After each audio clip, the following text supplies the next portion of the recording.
എന്നെ സംബന്ധിച്ചോളം ഞാനൊരു പാർട്ടിയുടെ സഹയാത്രികനായിരുന്നു, പാർട്ടി മെമ്പറായിരുന്നു. അപ്പോൾ ആ നിമിഷം വരെ ആ പാർട്ടിയോട് നീതി കാണിക്കുക എന്നുള്ളതാണ്. നിങ്ങൾ ശ്രദ്ധിക്കുമായിരിക്കും, ഈ ശബരിമല വിഷയത്തിലൊക്കെ എൻ്റെ നിലപാട് കടുത്തതായിരുന്നു. നിങ്ങളുടെ ചാനലിൽ ആദ്യം ഞാൻ പറഞ്ഞത് മഞ്ജുഷ്ണൊപ്പം ആദ്യത്തെ ദിവസം തന്നെ ഞാൻ പറഞ്ഞു, ശബരിമലയെ കൊള്ളയടിച്ചവരെ നിയമത്തിന് മുമ്പിൽ കൊണ്ടുവരണം. കാരണം ശബരിമല എന്ന് പറയുന്നത് കേരളത്തിലെ ജനങ്ങളുടെ മുമ്പിൽ, ലോകത്തിന് മുമ്പിൽ ഒരു മതസ്ഥാപനമാണ്. അവിടെ ഒഴുകിയെത്തുന്ന ലക്ഷക്കണക്കിന് ആളുകൾ ഓരോ വർഷവും കേരളത്തിലെ ശബരിമല തീർത്ഥാടകരുടെ സംഭാവന എന്ന് പറയുന്നത് ഒരു മതേതരത്വമാണ്.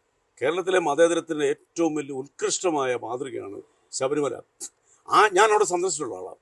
ആ ശബരിമലയിലെ ശ്രീകോവിൽ മുഴുവൻ തട്ടിയെടുത്തെന്ന് പറഞ്ഞാൽ അതിന് കൂട്ടുനിന്നവരാരായാലും അവർ ഏറ്റവും വലിയ കുറ്റവാളികളാണ്. ഒരു സംശയമില്ല കാര്യം. ഞാൻ ചോദിക്കട്ടെ, എത്ര കാലമായി ഇങ്ങനെ ഒരു BJP-യിലേക്ക് മാറാമെന്നൊരു ചിന്ത വന്നിട്ട്?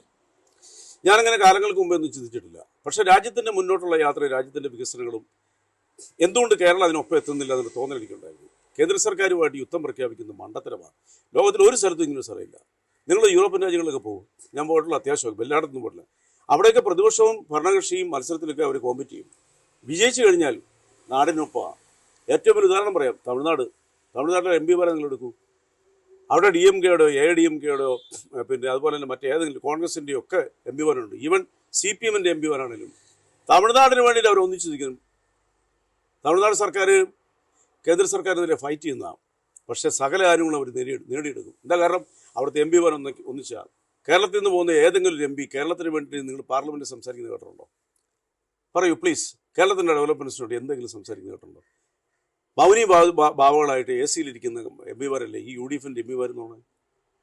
ശ്രീജിത്ത് ശരിക്കും ഇതാണോ ചെയ്യേണ്ടത്? ഇന്ത്യയുടെ നിയമനിർമ്മാണ സഭയിലിരുന്നുകൊണ്ട് കേരളത്തിന് വേണ്ടി വാദിക്കുക, അതിൻ്റെ കാര്യങ്ങൾ നേടിയെടുക്കുകയും ചെയ്യുന്നതിൽ ഇവരെന്തുകൊണ്ടാണ് മടിക്കുന്നത്? അതോ ഇവരുടെ കഴിവുകളാണോ? ജനം വിജയിപ്പിച്ചു വിടുന്നവരോട് ഇവർക്ക് ഉത്തരവാദിത്തമില്ലേ? പലപ്പോഴും ഞാനത് ആലോചിച്ചിട്ടുണ്ട്.